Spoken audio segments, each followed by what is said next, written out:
Hello दोस्तों, मैं नरेश आपका अपने एजुकेशन एग्जाम पास चैनल में स्वागत करता हूं। आज हम कक्षा 10वीं विषय गणित अध्याय 1 समुच्चय का प्रश्नावली 1.3 को हल करेंगे।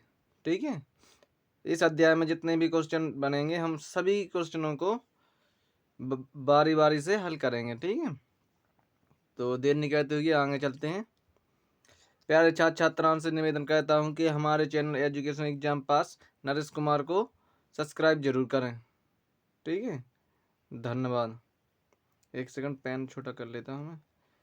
चलिए, ठीक है, नरेश कुमार लिखा है। चलिए आगे है प्रश्नावली एक, सॉरी, प्रश्नावली 1.3। ठीक है, तो प्रश्न नंबर 1 क्या कहता है? रिक्त स्थानों में प्रतीक समुच्चय है या समुच्चय नहीं है को भरिए। सही कथन बनाइए। तो पहला है मंझला कोष्टक 2,3,4। ठीक है, यहाँ पे कौन सा चिन्ह भर देंगे ताकि हम क्या देखेंगे? अब 2 3 4 इसमें भी है, 2 3 4 है तो बराबर का है, समुच्चय है। दूसरे इसमें है A, B, C, इसमें भी है A, B, C, नहीं, इसमें C, B, C, D है, जबकि A इसमें नहीं है। ठीक है, तब हम इसको कैसे लिखेंगे? देखो, सबसे पहले का हल क्या है? समुच्चय ए संबंध है बी, मतलब ए समुच्चय बी का अर्थ है कि समुच्चय ए का प्रत्येक अवयव बी में है तथा ए समुच्चय बी, मतलब ए समुच्चय बी नहीं है का संबंध है कि समुच्चय ए का कम से कम एक अवयव है जो समुच्चय बी में नहीं है। ठीक है, जैसे कि पहला है अपना 2,3,4, इसमें आता तो 1,2,3,4,5, इसलिए 2 3 4 क्या है? इसमें भी ये 2 3 4, क्या 2 3 4, अतः यह क्या है? क्योंकि पहले समुच्चय के सभी अवयव दूसरे समुच्चय में है तो यह एक समुच्चय है। दूसरा है A, B, C समुच्चय, और दूसरा है B, C, D, मतलब ये क्या है? समुच्चय नहीं है, क्योंकि इसमें ए है ही नहीं है। क्योंकि पहले समुच्चय के सभी अवयव दूसरे समुच्चय में नहीं है। इसके सबके सब अवयव क्या होना चाहिए? दूसरे समुच्चय में होना चाहिए, तब तो समुच्चय है, नहीं तो नहीं है। ठीक है, अगला है x अनुपात x आपके विद्यालय की कक्षा 11वीं का एक विद्यार्थी है। क्या? 11वीं का कक्षा 11वीं का एक विद्यार्थी है। जबकि दूसरा है x अनुपात x आपके विद्यालय का एक विद्यार्थी है, मतलब विद्यालय का एक विद्यार्थी और कक्षा 11वीं का एक विद्यार्थी, मतलब 11वीं का विद्यार्थी तो विद्यालय का विद्यार्थी कहलाएगा। तो अतः यह क्या है? समुच्चय है। तो यहाँ पे कौन सा चिन्ह बना देंगे? समुच्चय है। यदि कोई, देखो इसी के बारे में, यदि कोई आपसे विद्यालय की कक्षा 11वीं का एक विद्यार्थी है तो वह निश्चित रूप से आपके विद्यालय का एक विद्यार्थी ही तो होगा। ठीक है, क्वेश्चन नंबर 4 क्या था? x अनुपात x किसी समतल में स्थित एक वृत्त है। क्या है? समतल में स्थित। जबकि x अनुपात x एक आयत समतल में स्थित एक वृत्त है। आयत है मतलब जिसकी त्रिज्या कितनी है? 1 सेंटीमीटर है। जिसकी त्रिज्या कितनी है? 1 सेंटीमीटर। तो यहाँ पे तो त्रिज्या बताई नहीं गई पहले में, दूसरे में त्रिज्या बताई गई।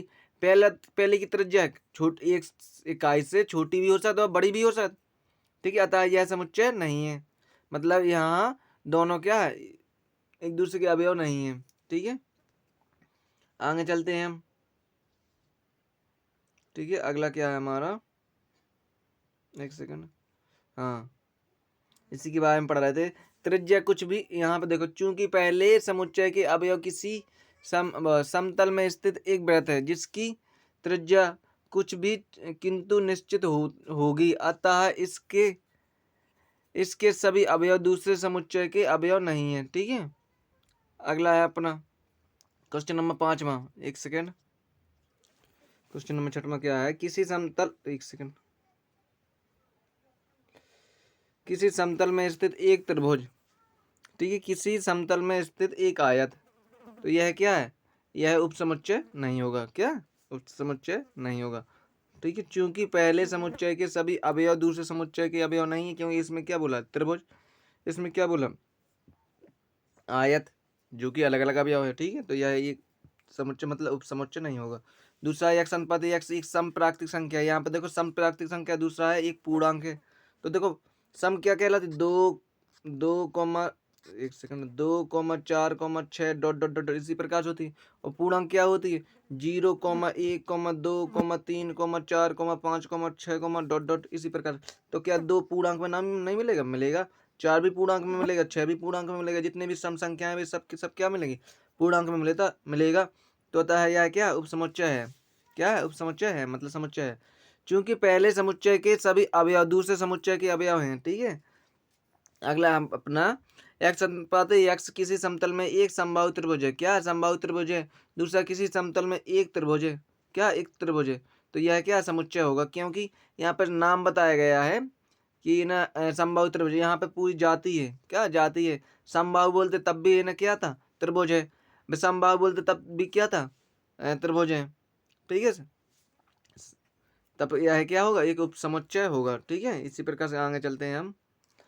आगे हैं क्योंकि इसी के बारे में पढ़ लेते। चूंकि दूसरे समुच्चय के अवयव त्रिभुज हैं, अतः पहले समुच्चय के सभी अवयव दूसरे समुच्चय के अवयव में होंगे। बिल्कुल होंगे। ठीक है। दूसरा क्वेश्चन नंबर दूसरा है तुम्हारा, जांच कीजिए कि निम्नलिखित कथन सत्य अथवा असत्य है। तो क्या ए बी इसमें है? ए और बी इसमें है कि नहीं है? तो देखो जरा, यह क्या है? देखो चिन्ह देख लो पहले, यह सत्य की असत्य है। ठीक है। यहाँ पे देखो ए और बी इसमें है, बिल्कुल है। ए भी है और इसमें बी भी है, जबकि चिन्ह कहाँ है? गलत लगो। तो यह क्या? असत्य है। क्या है? असत्य है। दूसरा है ए और ई। ए और ई अंग्रेजी वर्णमाला का एक स्वर है, बिल्कुल है। का ए बी स्वर है और ई बी स्वर है, तो यह क्या? सत्य है। या दूसरा क्या है? सत्य है। मैं नहीं, पहला असत्य है, दूसरा क्या है? सत्य है। तीसरा देख लो आप, क्या? 1 2 3। तो यहाँ पे 1 2, दो तो इसमें है नहीं है, दो तो इसमें है नहीं है, तो यह क्या है? असत्य है। क्या है? असत्य है। अगला है ए, इसमें ए है। क्या? इसमें भी ए है, इसमें भी ए है, ए भी एक सत्य है। ए संबंध है ए कॉमा बी कॉमा सी, ए का संबंध इसमें भी है, तो ये भी सत्य ही है। तो क्या? जो सब ये क्या है? सत्य सत्य है। ठीक है। लास्ट में भी है क्या? लास्ट में क्या बोलता है? एक्स अनुपात एक्स संख्या 6 से कम एक एक सम प्राकृतिक संख्या है। सम मतलब 6 से कम। तो प्राकृतिक संख्या क्या है? 2 भी हो सकता, 4 भी हो सकता, यही तो हो गया सम। 6 से कम भी है। तो जो है एक प्राकृतिक संख्या है जो संख्या 36 को विभाज्य कहती है। बिल्कुल है। मतलब जे भी तो 36 को विभाज्य कहती है, तो यह क्या है? सत्य है, क्योंकि यहाँ पे भी सत्य कर दिया गया है। ठीक है। तो वही बता रहे हैं हमें यहाँ पे। देखो हमने तीसरा पढ़ा था, एक सेकंड, तीसरा पढ़ा था हमने। ठीक है। 1 2 3 क्या उपसमुच्चय है 1 3 5 को। तो इसमें क्या है? 2 नहीं आता, तो यह क्या बताओ? तो हमने असत्य बताओ। तो और आप बताओ तो ए इसमें भी है, तो यह क्या? सत्य है। दूसरा का बताओ तो हमने आप कि ए संबंध रखता है ए बी सी से, क्योंकि ए अवयव नहीं है, मतलब ये संबंध रखता है, जबकि अवयव यहाँ पे पढ़ो देखो असत्य है, क्योंकि एक अवयव किसी समुच्चय का एक का सदस्य हो सकता है। का सदस्य हो सकता है, जबकि एक समुच्चय कभी भी दूसरे समुच्चय का सदस्य नहीं हो सकता है। अर्थात ये संबंध ए बी सी में है, मतलब ये तो हो सकत, पर ए क्या है? इस प्रकार से ये होता, तो यह क्या? संबंध नहीं है। तो होता है यह असत्य, सॉरी। ठीक है। यह क्या? 6 से कम 2,4 हो सकता है, हमने बताया था। इसमें भी वही चीज़ है, 2,4 इसमें भी तो यह क्या? सत्य है। यह क्या है? सत्य है। यह क्या है भैया? सत्य है। ठीक है। क्वेश्चन नंबर तीसरा, मान लीजिए कि ए बराबर 1,2 मंझला कोष्टक 3,4,5 है। तो निम्नलिखित में से कौन सा कथन सही नहीं है और क्यों? देखो यहाँ पे पढ़ते हैं। पहला है आपका 3,4, जो कि उपसमुच्चय है ए का, जो कि उपसमुच्चय है ए का। क्या ए का इसमें उपसमुच्चय है? 3,4 मिलते हैं तो 3, हाँ 3,4 मिलते हैं, तो 3,4 इसमें तो मिल नहीं है। 1,2,5 है, ये तो अंदर, जो ये अंदर है, इसकी बात अलग चीज होती। तो यह क्या? असत्य है। क्या है? असत्य है। दूसरा है 3,4 संबंध ई से है। क्या? संबंध ई से है, तो बिल्कुल है, क्योंकि ये तो संबंध वाले हैं, उपसमुच्चय होते तो फिर क्या होते जी? मतलब अवयव होते तो है ना कॉमा लगे होते, जो अंडर रूट सॉरी कोष्टक में नहीं होते। तो यह एक संबंध है, तो यह सही है। तीसरा है 3,4। ठीक है, उपसमुच्चय है किसका? ए का। यहाँ पे देख लो, यहाँ पे एक चीज देख लो, यहाँ पे देखो संबंध वाले डबल कोष्टक लगे, तो यह है क्या? सही है। इसमें डबल कोष्टक नहीं है, तो यह क्या है? गलत है। मतलब जी असत्य है, जी सही है, जी सही है। अगला है एक का संबंध ए से है। क्या चौथा है भैया? एक का संबंध ए से है, तो एक का संबंध ए से है। यहाँ पे देख लो, एक का संबंध ए से है, बिल्कुल है, सही है। ठीक है, इसी प्रकार से पांचवा है एक मतलब उपसमुच्चय ए है। क्या एक उपसमुच्चय ए है, तो यह क्या है? यह भैया असत्य है। क्या है? असत्य है, क्योंकि हम इस प्रकार से लिख सकते हैं। क्या इस प्रकार से होता हमारा तो सही होता, पर इस प्रकार से है तो क्या है? असत्य है। ठीक है, सॉरी, एक सेकेंड। इसी प्रकार से अगला है हमारा जी, कौन से भैया?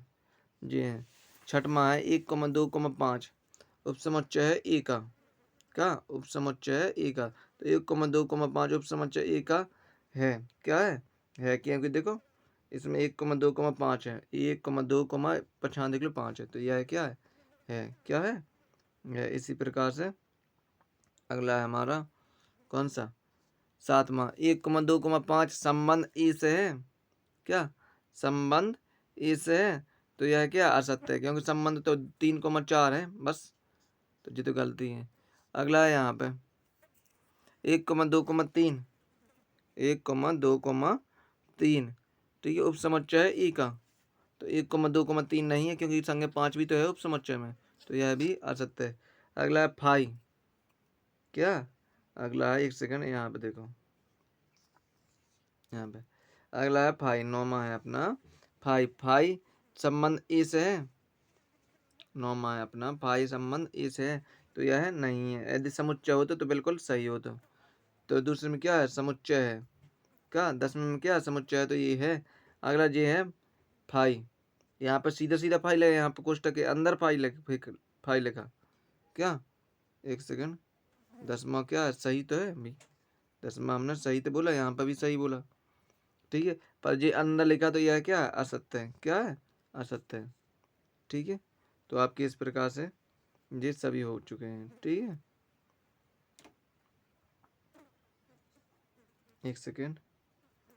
ठीक है, चलिए क्वेश्चन नंबर 14 की ओर चलते हैं हम। क्वेश्चन नंबर 14 क्या बोलता है?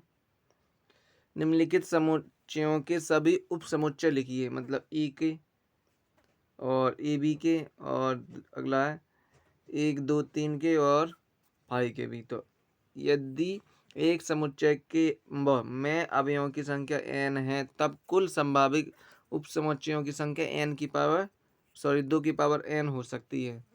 क्या 2 की पावर n हो सकती है? तो पहले का क्या है? ए का उपसमुच्चय ए है, और दूसरा क्या है? फाई भी हो सकता है। का पहले का फाई और ए हो सकता, अगले का ये तो है ही है। ठीक है, और क्या हो सकता? फाई भी हो सकता। क्या हो सकता? फाई भी हो सकता। देखिए अगले का, अगला है हमारा इस प्रकार दूसरे का उपसमुच्चय का ए कोमा बी था, तो फाई तो है, ए कोमा बी का उपसमुच्चय ए है, बी है और ए बी है, मतलब 4 हो सकते। इसी प्रकार से 3 के हैं, तो फाई तो सभी के हो सकते हैं। तो 1, 2, 3 अलग अलग, फिर 1, 2 इकट्ठे, 1, 3 इकट्ठे, 2, 3 इकट्ठे, 1, 2, 3 इकट्ठे, है ना? ये उपसमुच्चय। इसी प्रकार से फाई तो है ही, उपसमुच्चय इसका भी फाई होगा, क्योंकि फाई का उपसमुच्चय क्या होगा? फाई होगा, और कोई संख्या हो ही नहीं सकती। ठीक है, एक सेकेंड, इस फाई का लास्ट में क्या है? अपना फाई है। लास्ट में क्या है भाई? फाई है ना ये, इसको उपसमुच्चय क्या हो सकता? फाई हो सकता है। ठीक है, तो इसी प्रकार से नोट देख लो, फाई सभी समुच्चयों का उपसमुच्चय होता है, इसलिए कहते हैं सभी का उपसमुच्चय क्या फाई तो होता ही है। अगला है अपना पांचवा, पी ए के कितने अवयव हैं? यदि ए बराबर फाई है, मतलब ए बराबर फाई है, तब तो है। क्या? तब तो ए बराबर फाई, तब शक्ति या घात उपसमुच्चय की परिभाषा अनुसार पी ए, क्या पी ए में अवयवों की संख्या n के ऊपर 0 की घात। जब भी किसी के ऊपर 0 की घात होता है, तो उसका मान कितना होता है? 1 होता है।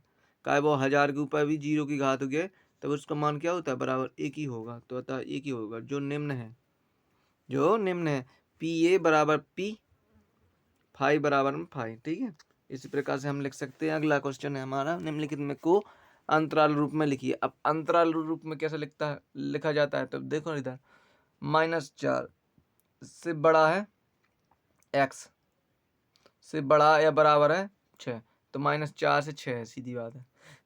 कितने, 4 से 6। इसी प्रकार से दूसरा है -12 से -10 तक है, तो -12, -10 सब इसी प्रकार से। 0 से 7 है तो बस 0 से 7 होगा, 3 से 4 है तो 3 4 होगा। ठीक है, इसी प्रकार से अगला है, निम्नलिखित अंतरालों को समुच्चय निर्माण रूप में लिखिए। तो अभी इसे समुच्चय के रूप में लिखा, सॉरी अंतराल ये लिखा, निम्नलिखित को अंतराल रूप में लिखा। अब अंतराल रूप को कैसा, समुच्चय निर्माण रूप में, मतलब इस प्रकार से लिखना है। तो अतः हम जानते हैं कि समवृत्त अंतराल में अंत बिंदु होते हैं, जबकि विवृत्त अंतराल में अंत बिंदु नहीं होते हैं। जैसा कि देखो इधर, एक सेकंड साथ में देख रहे थे हम, है ना। चलो, पहला अपना -3, 0, तो हम -3, 0 के एक्स अनुपात एक्स, ठीक है, संबंध है आर से, किससे, आर से। ठीक है, जो का पूर्णांक संख्या -3 चालू होके एक्स बड़ा है और एक्स से बड़ा है क्या, 0, ये तो है। इसी प्रकार से 6 से बड़ा क्या है, एक्स है, और एक्स से बड़ा क्या है, 12। ठीक है, इसी प्रकार से अपना जे 6 से बड़ा एक्स है, एक्स से बड़ा 12 है, उसमें भी है। इस प्रकार -23 से बड़ा क्या है, एक्स है, और एक्स से बड़ा क्या है, 5, एक्स से बड़ा क्या है, 5। ठीक है, वही है, -23 से बड़ा या बराबर एक्स है, मतलब एक्स से बड़ा क्या है, 5 है। ठीक है, तो ये किस में, समुच्चय निर्माण रूप में लिख चुके हैं हम ऐसे। क्वेश्चन नंबर 8, निम्नलिखित में से प्रत्येक के लिए आप कौन सा सार्वत्रिक समुच्चय प्रस्तावित करेंगे। तो भाई सार्वत्रिक, देखो इधर थोड़ी सा चित्र देख लो बस। देखो, समकोण त्रिभुजों का समुच्चय, समबाहु त्रिभुजों का समुच्चय, तो पहले है दिए हुए प्रत्येक समुच्चय के सभी संभावित त्रिभुजों का समुच्चय सार्वत्रिक समुच्चय होता है। जैसे समकोण त्रिभुज इस प्रकार से लिख सकते हैं, और समबाहु त्रिभुज इस प्रकार से, और क्या हमने एक यू में लिख दिया, का एक डब्बा में लिख दिया जिससे नाम क्या दी थी, यू। तो यह क्या है, पूरे का सार्वत्रिक समुच्चय है। ठीक है, इसलिए आगे चलते हैं हम। आगे हमारा क्वेश्चन नंबर 9, समुच्चय ए बराबर 1 2 3, सॉरी 1 3 5, 2 बराबर 2,4,6 और सी बराबर है 0,2,4,6,8 प्रदत्त है। इन तीनों समुच्चयों मतलब ए, बी और सी के सभी निम्नलिखित में से कौन सा सार्वत्रिक समुच्चय लिए जा सकते हैं, मतलब तीनों में कौन कौन कॉमन लिए जा सकते हैं, सीधी सीधी बात है। तो पहला है 0 1 2 3 4 5 6, तो देखो सार्वत्रिक समुच्चय में, सार्वत्रिक समुच्चय कम से कम ए बी सी के सभी अवयवों को रखता हो। भाई देखो पहले में क्या है, 1 2 मतलब 1 3 5 है, मतलब कॉमन क्या है इसमें, क्या पहले में कॉमन क्या है, तो देखो भैया 8 का, इसमें 8 है, जो कि 8 इसमें नहीं है, इसमें 8 है। बाकी 1 2 3 4 5 तक तो इसमें है, और 2 4 6 भी है इसमें, और 0 से लगा के आपके 6 तक हैं इसमें, पर 8 नहीं है। तो यहाँ 8 संबंध नहीं है किससे, इस वाले से। ठीक है, इस प्रकार दूसरे में फाई, दूसरे में क्या है, फाई, तो फाई यहाँ तो लिख सकते समुच्चय फाई को सार्वत्रिक समुच्चय नहीं ले सकते हैं, क्या सार्वत्रिक समुच्चय नहीं ले सकते हैं। अगला है अपना 0 से लगा के कहाँ तक है, 10 तक, 0 से लगा के 10 तक है, तो यह है क्या, इसमें तो सभी पूरी गिनती आ जाएगी आपकी। कितनी पूरी गिनती, तो हम इसे क्या लिख सकते हैं, दिए हुए समुच्चय ए बी सी के सभी समुच्चय, ठीक है, 0 1 2 3 4 5 6 7 8 9 10 सार्वत्रिक समुच्चय है, क्योंकि ए बी सी के सभी अवयव समुच्चय मतलब 0 1 2 3 4 5 6 7 8 9 10 में हैं, मतलब हैं तो बस हैं, जो नहीं है तो उसे बाहर कर दो, मतलब संबंध काट दो उसका। अगला इसमें चौथे में 0 नहीं है भाई, इसमें तो 0 है ना जिस में, तो इसमें 0 नहीं है, तो यहाँ पर का 0 लिख सकते, अतः हम इसे सार्वत्रिक समुच्चय नहीं ले सकते हैं। जो तीनों हैं, तीनों मिला के है जिसमें, वो सार्वत्रिक समुच्चय है, और जिसमें तीनों मिला के नहीं है वो सार्वत्रिक समुच्चय नहीं है। तो इस चैप्टर से मतलब इस प्रश्नावली से 1.3 से जितने भी क्वेश्चन बन रहे थे हमने सभी क्वेश्चनों को हल कर लिया है। ठीक है, प्लीज यदि एक देर में या एक बार में आपको वीडियो समझ में नहीं आ रहा है या कौन भी क्वेश्चन समझ में नहीं आ रहा तो उसे 2 दे 3 दे 4 दे देखो। ठीक है, अपने आप समझ में आ जाएगा, क्योंकि यह नया चैप्टर है, 10वीं में यह चैप्टर नहीं है। ठीक है, इसलिए कह रहे हैं यह एक नया चैप्टर, इस यहाँ इसको जितनी बार देखोगे उतनी बार ही समझ में आएगा। ठीक है, तो इसका बेसिक पढ़ना बहुत ही ज़रूरी है। जिसने भी बेसिक नहीं पढ़ा होगा वो है ना इसके जस्ट पहले वाले वीडियो को ज़रूर देखें, क्योंकि पहले वाला वीडियो यदि आपको समझ में आ गया तब तो यह है आपको प्रश्नावली 1.3 समझ में आ जाएगा, और यदि वह समझ में नहीं आया तो ये समझना इम्पॉसिबल है। ठीक है, ठीक है, तो आशा करता हूँ कि यह वीडियो आपको समझ में आएगी। प्लीज़ इस वीडियो को लाइक करना, शेयर करना तथा सब्सक्राइब करना मत भूलना। ठीक है, धन्यवाद।